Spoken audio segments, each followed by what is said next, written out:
Le vrai gang des postiches.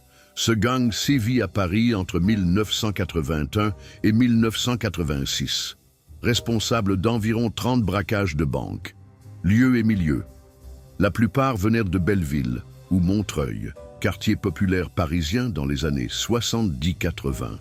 Petits voyous devenus grands braqueurs.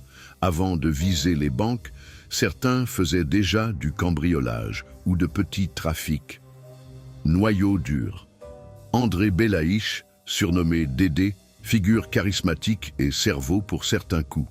Sidi Mohamed Badawi, dit Bada, organisateur méthodique. Bruno Berliner, surnommé Sœur Sourire à cause de son sourire constant.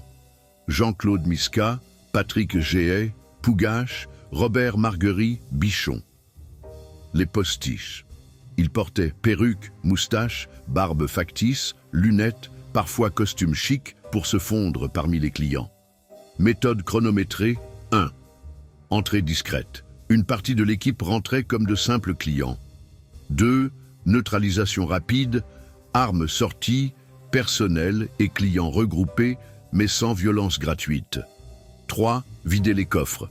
Pendant que certains surveillaient les otages, d'autres ouvraient les coffres, souvent le grand coffre principal, grâce aux clés ou codes trouvés sur place. 4. Sortie synchronisée, toujours un timing précis, rarement plus de 10-15 minutes. Fréquence. Jusqu'à un braquage toutes les 3-4 semaines dans les périodes les plus actives. Butin total estimé. Plusieurs dizaines de millions de francs. Plusieurs millions d'euros aujourd'hui. Un style presque professionnel. Pas de sang au départ. Leur règle tacite était d'éviter les fusillades pour limiter la pression policière. Réseau de planques, ils avaient des appartements et maisons dans Paris, en banlieue et parfois à l'étranger. Investissement. Une partie du butin servait à mener la belle vie, voyages au Maroc, Espagne, Thaïlande. Une autre à financer d'autres coûts. Relation avec le grand banditisme. Certains membres avaient des liens avec des figures corses et marseillaises, mais le gang restait assez autonome. 14 janvier 1986. Crédit Lyonnais, rue du Docteur Blanche, Paris 16.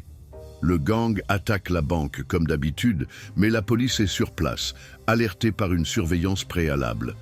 Fusillade. Un membre du gang, Patrick Géhay, est tué. Un inspecteur de police, René Vrilot, est mortellement blessé. C'est le premier braquage sanglant du gang, ce qui change tout.